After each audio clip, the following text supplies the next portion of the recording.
Buenas tardes chicos, vamos a ver sistema cardiovascular, parte 2. Bueno, ¿qué vamos a ver? La estructura de los vasos sanguíneos, ¿sí? Acá decimos que la sangre circula dentro de los vasos sanguíneos que van formando un sistema de transporte cerrado, ¿eh?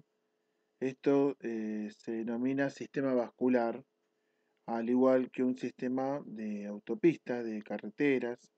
Un sistema vascular tiene sus autopistas, su colectora y calles y paseos, que rodean una casa. Un ejemplo para que vayan asimilando, ¿eh? Este, a medida que el corazón late, este, a medida que el corazón late, la sangre es impulsada hacia las grandes arterias que salen del corazón. Después vamos a ver más adelante que sale el callado aórtico. Eh, a continuación se va desplazando dentro de las arterias grandes vasos, pero a la vez se van a ir haciendo cada vez más pequeñas hasta llegar al final, que es donde llegan hasta las células y los tejidos. Bien, este, en donde a través de las arteriolas, que son células bien de calibre chiquito, como podemos ver ahí en la figura, esas arteriolas nutren los lechos capilares de los tejidos, o sea, de las células. Así las arterias que transportan sangre fuera del corazón, que es rica en oxígeno, y las venas ricas en dióxido de carbono, porque eliminan el desecho tóxico, drenan los tejidos y devuelven la sangre al corazón. Con esto quiero decir que a través de la arteria y la arteriola, acá vemos el capilar, administramos oxígeno a la célula hace su trabajo y los desechos tóxicos los vuelve como dióxido de carbono, que no sirve para el organismo, lo libera a través de la vena y la vena se encarga de drenar. Entonces lo que hace es la arteria administrar y lo que hace la vena es drenar. Drenar es sacar todo lo que es tóxico para el organismo, que en este caso sería el dióxido de carbono. ¿Mm? Son simples vasos conductores y bueno, ahí como dije anteriormente en comparación, las autopistas, carreteras secundarias, los capilares serían como calles laterales o paseos que se entrelazan íntimamente entre las células del cuerpo y proporcionan acceso a cada hogar, ¿eh? Vayan dejándose llevar por la imaginación para poder entender esto. O sea, las calles, estos serían los hogares serían las células, en el cual, a través de las paredes, eh, que por suerte son bien delgadas, que están formados por una sola célula, permite el pasaje del intercambio de elementos, nutrientes para la célula y lo tóxico para el organismo. ¿Mm? Ese intercambio es gracias a debido a que las paredes de los capilares son muy finos. Bien, la pared de las venas y arterias constan de tres túnicas, como ustedes pueden ver ahí. Eh, Tenemos la túnica íntima, la túnica media y la túnica externa. ¿Mm? Este, la túnica media está formada por músculo liso y fibras elásticas y la túnica externa está formada por fibras de colágeno, en el cual tenemos que aclarar que el colágeno, la función que tiene es mantener unidas las diferentes estructuras. Acá ustedes pueden entender que el por qué el tema de la hipertensión arterial. Si bien la túnica media está formada por músculo liso, lo que hace la arteria cuando sufre una hipertensión, aumenta la presión arterial y se empieza a estirar todos los músculos y esa contención de la fuerza que hacen los músculos para contener esa presión es lo que provoca la presión arterial. ¿Mm? Este, bien, los capilares, bueno, están formados por una túnica íntima, como dije recién, que está formada por una sola célula. Gracias a esto se puede hacer el intercambio, eh, como es una pared delgada, se puede hacer intercambio con las células. Bien, pasamos a la siguiente. Acá vamos a hablar del funcionamiento de la bomba muscular. ¿Cómo sería esto? Cuando los músculos esqueléticos, los músculos estriados, se van contrayendo, se contraen, eh, de esa manera van presionando las venas y la van como ordeñando. Y hacen a su vez actúan unas válvulas dentro de las venas en el cual se encargan de abrirse para que corra la sangre y a través por medio de la contracción de los músculos se abren para fluir la sangre, eh, para ser impulsada al corazón y después las válvulas, eh, después de la contracción, después de ese esfuerzo que haces arriba para empujar la sangre, se cierra la válvula para evitar el reflujo. Bien, para ver el efecto de las válvulas venosas, yo les invito a que hagan un ejercicio. Vamos a hacer lo siguiente.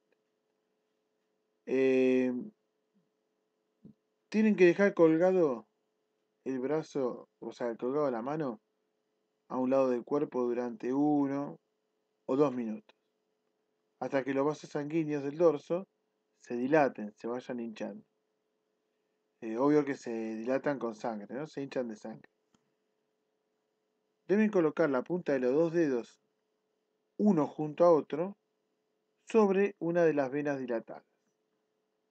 A continuación, presionan firmemente eh, y mueven el dedo proximal por la vena, siguiendo el recorrido de la vena, hacia el lado del corazón. Sueltan ese dedo y donde mantienen apretado, van a ver que sigue colapsado porque ustedes están apretando el dedo. Pero como podrás comprobar, la vena permanece ahí colapsada. Pero a pesar de la gravedad, cuando ustedes quiten ese dedo, van a observar cómo la vena se llena rápidamente de sangre. Eso es lo que pueden experimentar para ver cómo funciona la bomba del corazón. ¿Sí? Bueno, acá es cuando nos damos cuenta del médico por qué nos dice que tengo que caminar. Porque los músculos presionan las venas y ayudan a ordeñar. Y acá, como yo les decía, la sangre sube por la vena y a su vez la válvula, una vez que pasa la sangre, se cierra para poder favorecer el retorno venoso. Bien, pasamos a la siguiente, diferencias estructurales en lo que es arterias, venas y capilares. Vamos a decir que las paredes de las arterias suelen ser mucho más gruesas que la de las venas. Las arterias que están más cerca de la acción del bombeo del corazón, hablamos del ventrículo izquierdo, deben poder expandirse a medida que la sangre es forzada eh, a partir de la contracción del corazón para pasar por sus paredes. Esas paredes tienen que sufrir diferentes cambios bruscos de presión. Tienen que ser fuertes y elásticas. Y para adoptar esos cambios bruscos de presión continua, contracción y relajación, eh, tienen que estar bien gruesas para poder soportar esos cambios bruscos del bombeo del corazón. El famoso loop loop, ese bombeo, por eso las arterias tienen las paredes más gruesas, porque tienen que soportar la presión arterial, o sea, la presión que genera el ventrículo izquierdo. Acuérdense que el ventrículo izquierdo es la pared más gruesa que tiene, porque bombea sangre a una presión tan grande que tiene que llegar a todos los tejidos. Bien. En cambio, las venas, por el contrario, las venas están lejos del corazón, en la vía circulatoria y la presión que la presión que hay en las venas tienden a ser bajas, siempre. Así las venas poseen una pared más finas y también garantizan que la cantidad de sangre vuelva al corazón, como dije anteriormente, retorno venoso. Las luces de las venas tienden a ser mucho más grandes que la de las arterias correspondientes. Las venas más grandes, que poseen válvulas, como ser los miembros inferiores, evitan el reflujo de la sangre. Eso ya lo dije anteriormente, que se abre y después se cierra para evitar el reflujo. La pared transparente de los capilares, digo transparente porque ya dijimos que estaban formados por una sola célula, este, son capas de un espesor muy fina y gracias a esto se pueden hacer intercambios fácilmente entre la sangre y las células del tejido. Bien, tanto las venas como las arterias tienen paredes delgadas, ¿no? Porque acuérdense que por un lado la arteria rica en oxígeno aporta oxígeno a la célula y la vena rica en dióxido de carbono, ¿por qué? Porque la célula hace su trabajo, libera dióxido de carbono y lo drena y lo lleva a través de la vena. Bien, acá ustedes pueden ver en esta figura, estos son esfínteres precapilares que se encargan de que en un cierto momento, cuando tiene que correr sangre para llegar a todas las células, se abren estos esfínteres y hacen todo su proceso de intercambio. Una vez que terminan ese proceso de intercambio, los esfínteres se cierran y aseguran el correcto intercambio final entre la arteria y la vena, para que después por la vena se drene la sangre venosa rica en dióxido de carbono hacia el corazón. Bien, eh, pasamos a la siguiente. Acá vamos a ver la anatomía general de los vasos sanguíneos. Acá tenemos que prestar atención porque hay venas y arterias que tenemos que tener conocimiento nosotros como futuros enfermeros. ¿Mm? La aorta es la mayor arteria del organismo, dispone de un vaso verdaderamente espléndido.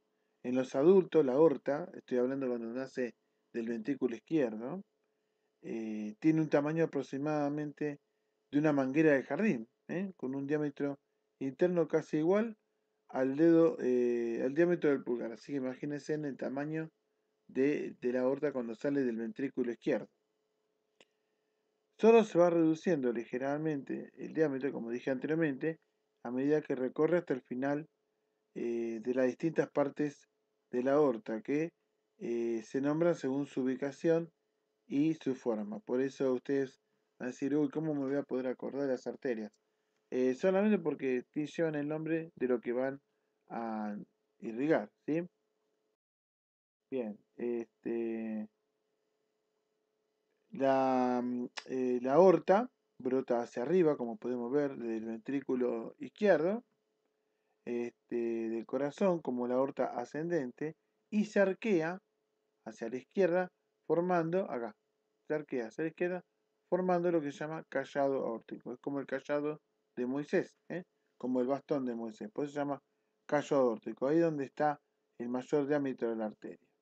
A continuación se va hundiendo en el tórax y por detrás, como pueden ver en la figura, va siguiendo, se hunde en el tórax y sigue la columna vertebral. Y ahí forma lo que sería la aorta torácica para pasar finalmente por el diafragma en la cavidad abdominopélvica, ¿sí? Donde se convierte en la aorta abdominal. Las únicas ramas de la aorta ascendente, vamos para arriba, son las arterias coronarias derecha e izquierda que son las que irrigan el corazón. ¿Mm? Después tenemos el tronco brachiocefálico, se dice así porque va a ir hacia el brazo y va a ir hacia el brazo y hacia el cerebro. ¿Eh? Este, la primera rama que sale del callado de la aórtica se divide en la arteria carótida común derecha o también izquierda. ¿Eh? La arteria subclavia, que nosotros podemos ver acá, también tenemos subclavia derecha y subclavia izquierda. Eh, digamos que en la segunda rama del callado de la aorta se divide formando la carótida interna. Tenemos carótida interna y externa. Lo que va irrigando el cerebro, como podemos ver acá. Tenemos la carótida interna, la carótida externa. ¿Sí? Esto es lo que se va a encargar de ir hacia arriba para irrigar todo el corazón. Después vamos a ver más adelante cómo se irriga la parte cerebral. Bien,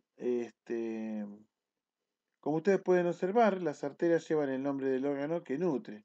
La tercera rama del callado de la aorta, la arteria subclavia izquierda, que podemos ver acá, sale de una importante rama, la arteria vertebral, que va hacia atrás, que no se puede ver, que nutre parte del cerebro, porque por la arteria vertebral que está por detrás, que no se ve, es lo que va también a ayudar a irrigar el cerebro por la parte de atrás del cerebro, ¿sí?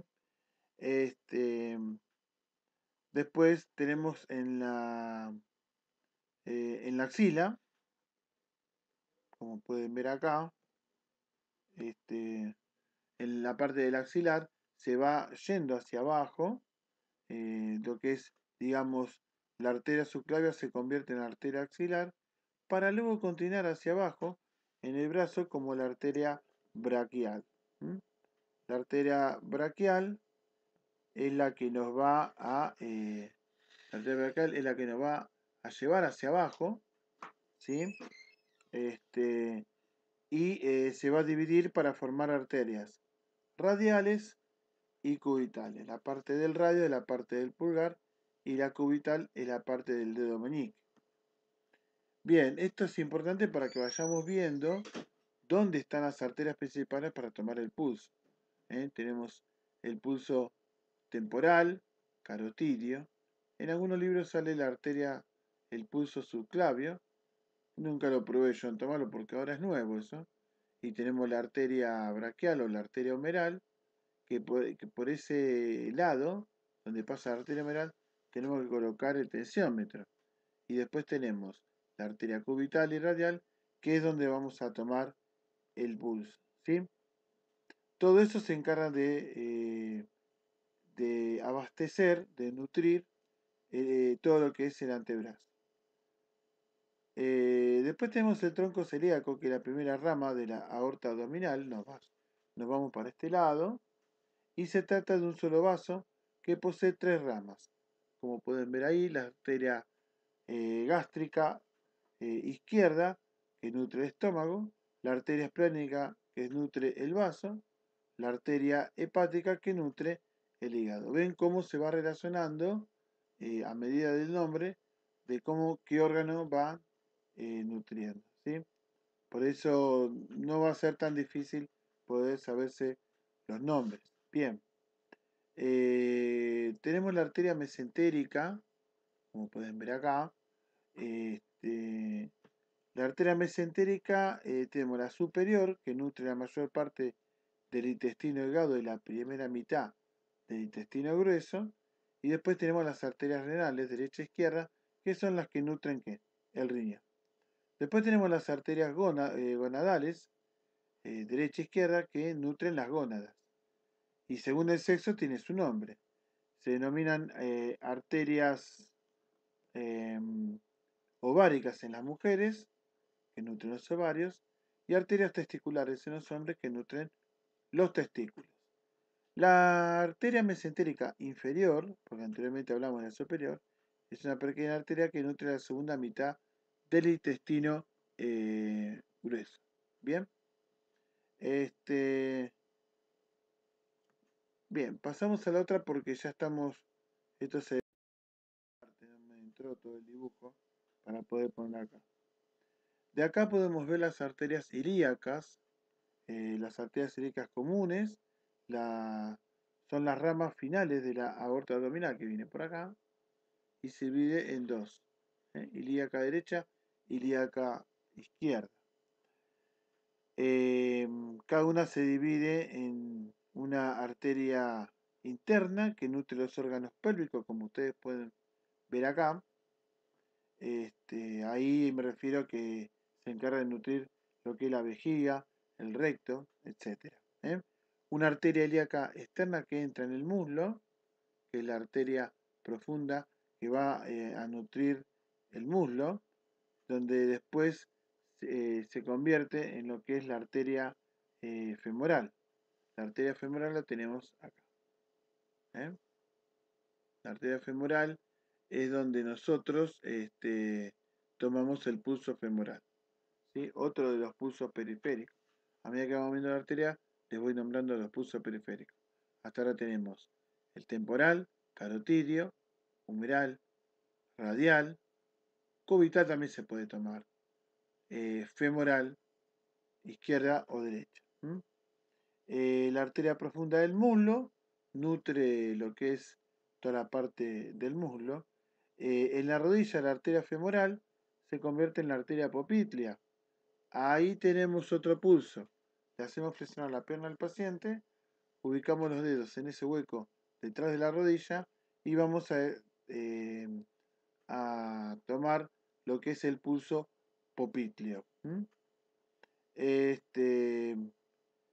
Después de lo que es la rodilla de la arteria poplítea, la arteria femoral se va convirtiendo en una arteria que se va haciendo cada vez más chica y vamos a lo que son las arterias tibiales, anterior y posterior. Las arterias anterior va descendiendo hasta formar la arteria, la arteria dorsal y la arteria arqueada. En la arteria dorsal es donde seguimos para tomar el pulso pedio. ¿sí? Y después lo que es la parte posterior, lo que va a hacer va a seguir bajando y ahí es donde yo voy a tomar el pulso tibial posterior. ¿sí? Este, digamos que la pedal dorsal se palpan en los pacientes con problemas de circulación en las piernas para determinar si la parte distal de la pierna tiene una buena circulación. Esto pasa a veces, chicos, cuando un paciente le hacen un cateterismo cardíaco, entran por la femoral y cuando salen del estudio le sacan el introductor donde entraron para hacer el estudio.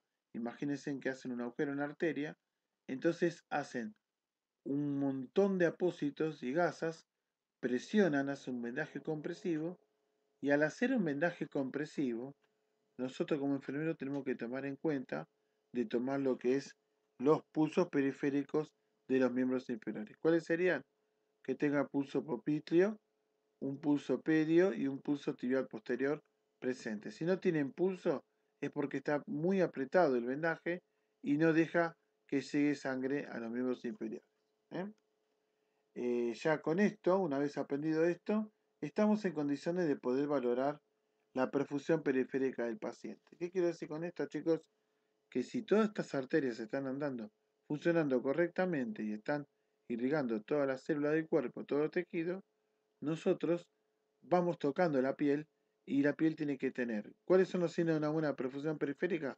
Que tenga buena temperatura, que tenga un buen color y que los miembros distales no estén muy fríos, porque eso también me está marcando que no está llegando mucha irrigación sanguínea. También valoramos lo que es el relleno capilar. El relleno capilar es apretar el dedo y cuando vemos que se llena de sangre enseguida es porque tiene un buen relleno capilar. Eso también me da la pauta de que el paciente está bien perfundido. Entonces, si prestaron atención hasta ahora, con esto aprendieron dos cosas. Dónde están las arterias principales y cómo podemos valorar la perfusión. Bien.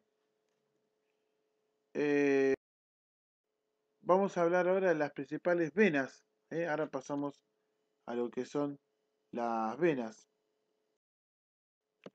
Las principales venas de circulación sistémicas, aunque las arterias generalmente están ubicadas en las zonas del organismo profundas, bien protegidas, Muchas venas son más superficiales y algunas pueden verse y palparse fácilmente en la superficie corporal. Esto es que nos ayuda por ir para una vía periférica o para sacar sangre venosa. Bien. La, a ver lo que es digamos, las venas que se drenan en la vena cava superior se nombran en una dirección de distal a proximal. Es decir, en la misma dirección que fluye la sangre en la vena cava superior. O sea, ¿qué quiero decir con esto? Que anteriormente yo fui diciendo desde arriba hacia abajo, desde el corazón hacia todo lo que es distal para explicar. Yo ahora lo que vamos a hacer es al revés. Empezamos de lo distal hacia el corazón para que más o menos se vayan familiarizando de cómo se va corriendo la sangre, cómo va haciendo el retorno venoso. Es para que más o menos se den cuenta de eso. ¿Sí? Este, vamos ahí a ver de la vena hepática, ya la vena va a lo que es del tracto digestivo, pero fíjense en acá que la vena no va directamente a la vena cava inferior, sino que primero pasa por el hígado y del hígado pasa a la vena cava inferior. Eso lo vamos a ver en un apartado, cómo es la circulación portal. Bien, como dije anteriormente, la vena portal hepática es una sola vena que drena los órganos del tracto digestivo y transporta esta sangre a través del hígado, ¿eh? A través del hígado antes de entrar a la circulación sistémica.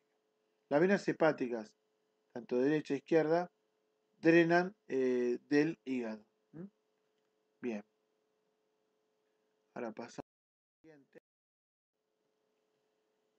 Acá vamos a hablar del suministro arterial del cerebro y el polígono de Willis. Acá vamos a hablar de lo que es la irrigación cerebral.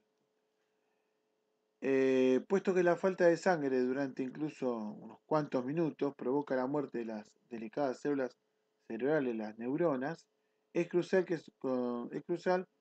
un continuo suministro de sangre en el cerebro.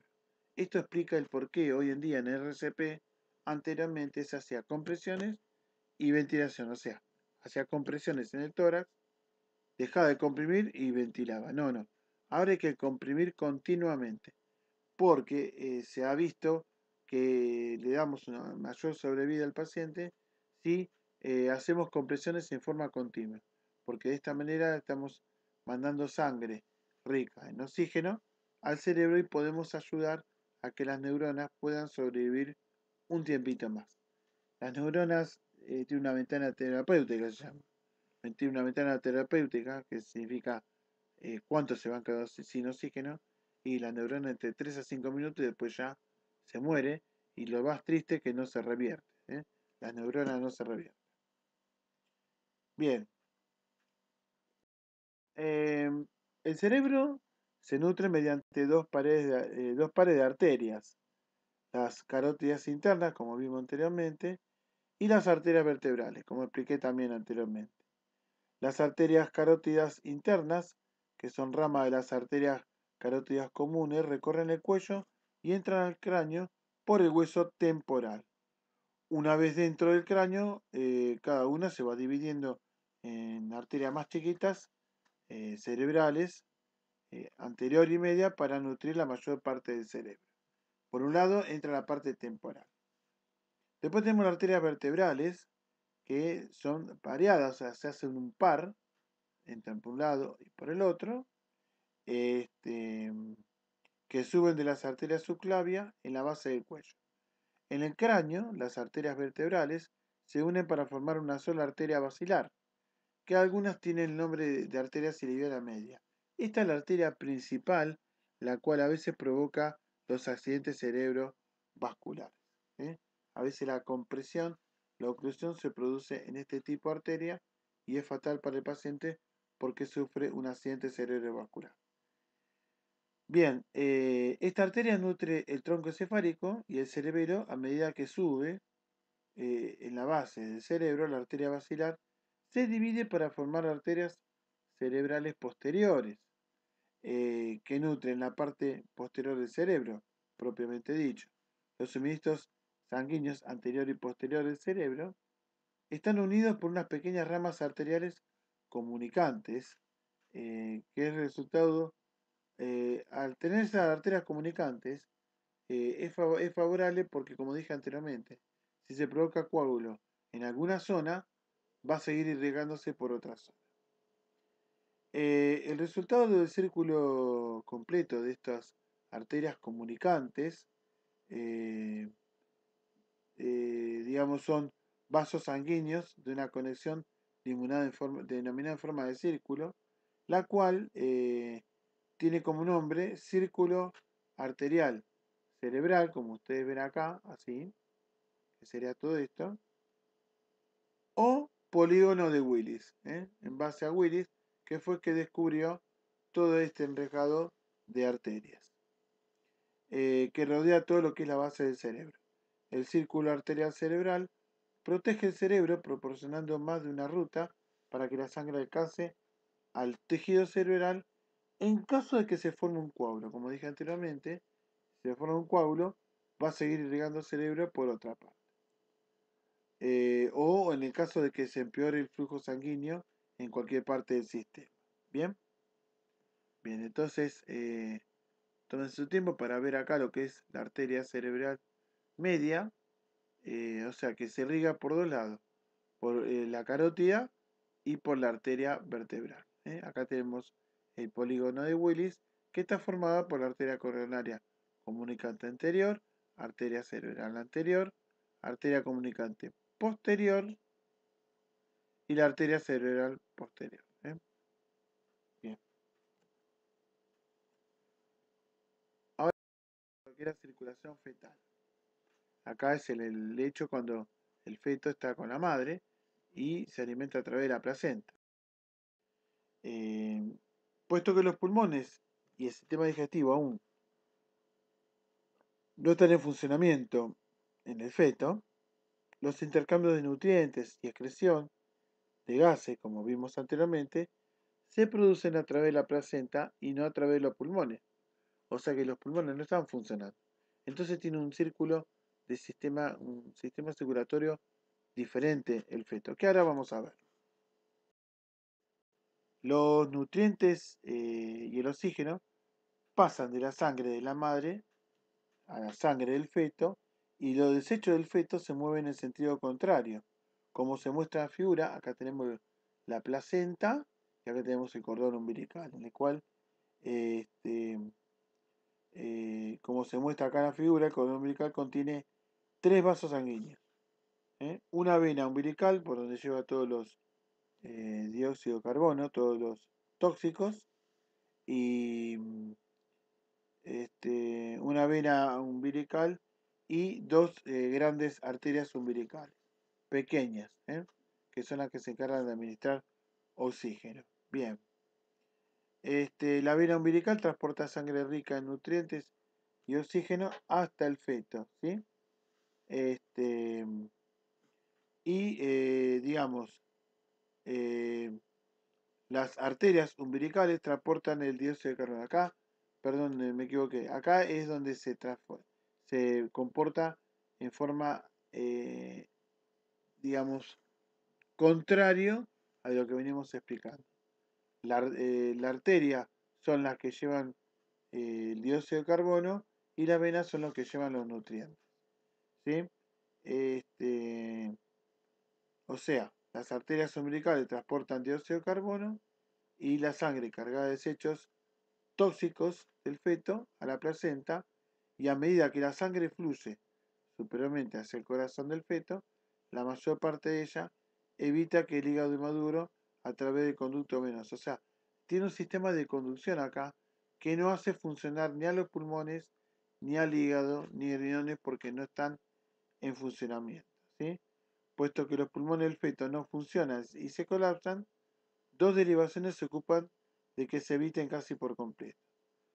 Parte de la sangre, y esto es muy bueno que presten atención, Parte de la sangre entra en la aurícula derecha y se deriva directamente a la aurícula izquierda a través del orificio oval. O sea, hay un agujero en el septum, en el tabique, que se comunican y se mezclan la sangre venosa con la sangre arterial. En el momento de nacimiento, hay dos cosas que se cierran. El agujero oval y lo que ustedes ven acá, el conducto arterial que conecta la arteria con la vena, también se cierra. Y ahí sí ya empieza, una vez que se cierra el conducto arterial y se cierra el agujero oval, ahí empieza a manejarse como un adulto la circulación tanto menor y mayor para poder llegar todos los órganos porque ya entran en funcionamiento. A veces ese conducto, ese agujero, no se cierra y es lo que se llaman, que a veces dicen ustedes, uy, ¿qué le pasó? No, lo tuvieron que operar porque por una percepción del ducto. Percepción del ducto significa que todavía no se cerró muy bien ese agujero oval y el peligro que corre es que mezcla la sangre arterial con la sangre venosa. ¿Mm? Eh, es una abertura como un colgajo que está en el septum interauricular. La aorta transporta sangre a los tejidos del cuerpo del feto y por último vuelve a la placenta mediante las arterias umbilicales. Miren por acá.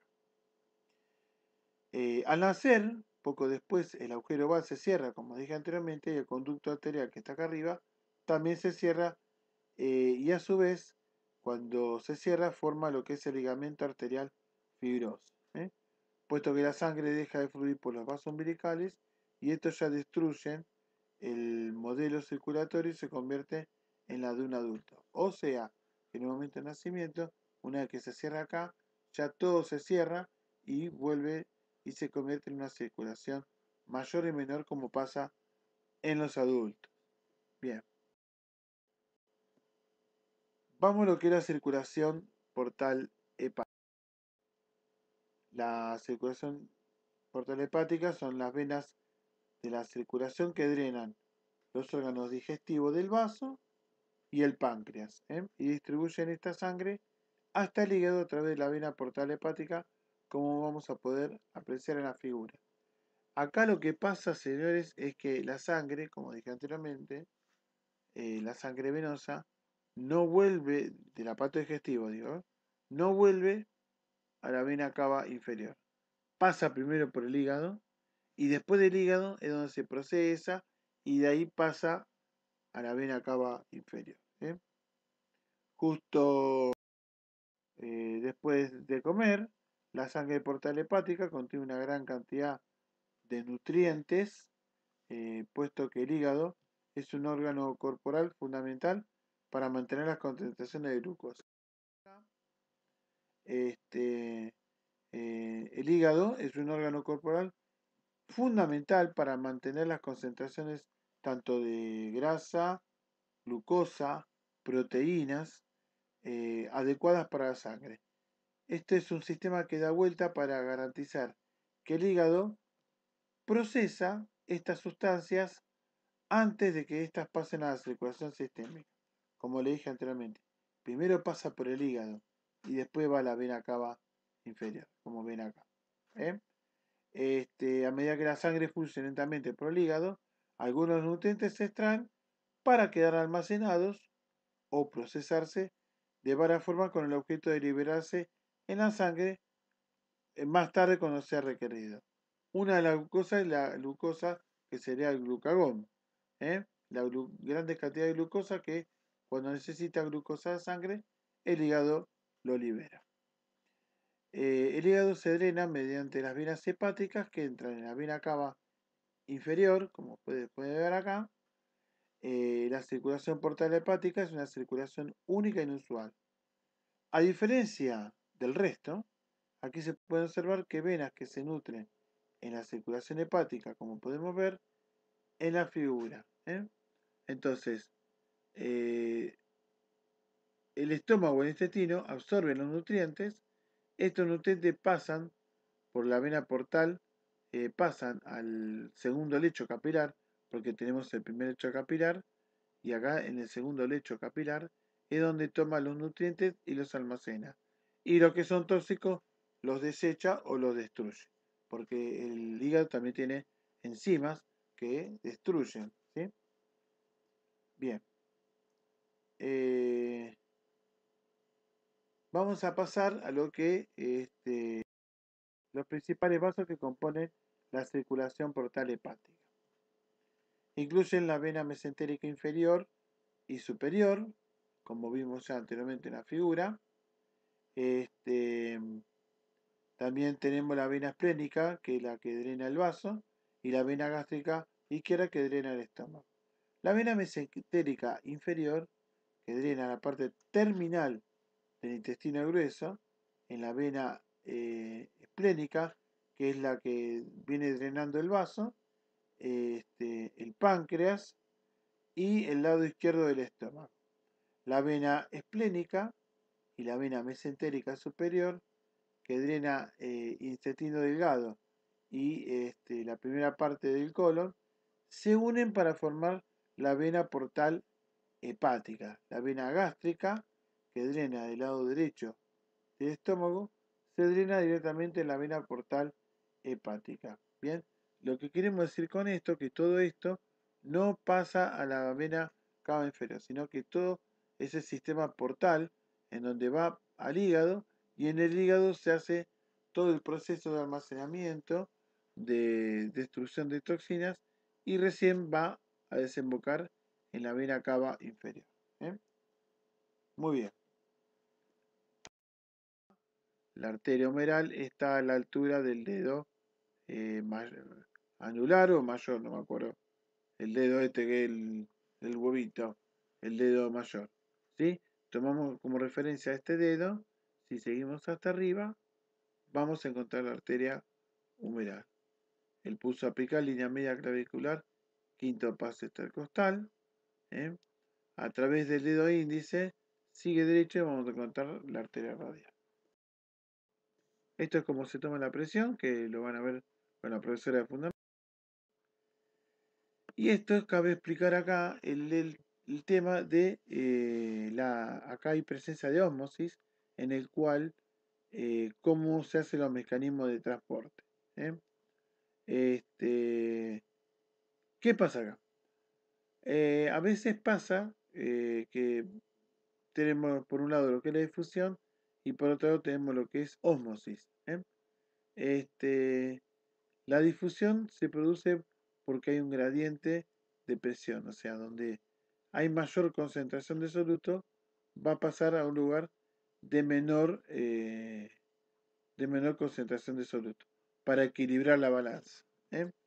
Este, a veces pasa que tenemos lo que es acá líquido intersticial, y acá tenemos todas las vesículas de las células, en el cual son las que se encargan de acercarse a la pared celular para poder hacer el intercambio y poder eliminar lo que necesita el líquido intersticial. La célula endotelial representa un corte transversal, como ven acá, y acá es donde se hace el intercambio gaseoso. ¿Sí? Bien. Acá es lo que yo decía, en la parte de ósmosis. Ósmosis significa que en un lugar donde hay mucha concentración de soluto, arrastra líquido. Como ser, por ejemplo, a veces en los pacientes que están edematosos con edema, es porque hay un desequilibrio donde hay más concentración en el intersticio, entonces todo el líquido va hacia el intersticio y se forma el edema. Ahora, si nosotros ubicamos elementos con muchos solutos, como ser sal gruesa, lo que va a hacer por ósmosis va a arrastrar líquido y lo va a meter adentro del vaso de la arteria. Por eso se explica que el consumo de sal aumenta la presión arterial. ¿Por qué? Y porque al comer sal, vos tenés cloruro de sodio en el torrente sanguíneo y eso hace que arrastre líquido de adentro hacia afuera y se hinche la arteria y genere presión alta. A veces se administra proteínas cuando hay pacientes edematosos. ¿Por qué? Porque la proteína es como un jarabe, tiene mucho poder oncótico entonces lo que hace es arrastrar el líquido que está en el intersticio. Arrastra el líquido que está en el intersticio, y una vez que se da esta proteína, en el cual tiene un soluto muy grande, este, lo que se administra es un diurético, furosemida. ¿Para qué? Para que todo el líquido que absorbió a través de esta proteína al torrente sanguíneo se elimina por diuresis. ¿eh? Bien, a veces los chicos que están desnutridos están panzones. ¿Por qué? Y porque pierden esa proteína, en el cual es muy importante para el cuerpo. Esa proteína la pierden, se va al intersticio, y como es como un jarabe y arrastra líquido, el líquido va hacia el intersticio, y es ahí donde los chicos eh, pierden lo que es todo el contenido de los nutrientes dentro del torrente sanguíneo, y el líquido arrastra hacia el intersticio, y por eso también están muy panzones. ¿eh? Entonces acá lo que juega en cuenta es que de qué lado están los solutos que arrastran líquidos, si están adentro o están afuera. Si está afuera, va a arrastrar líquido hacia afuera.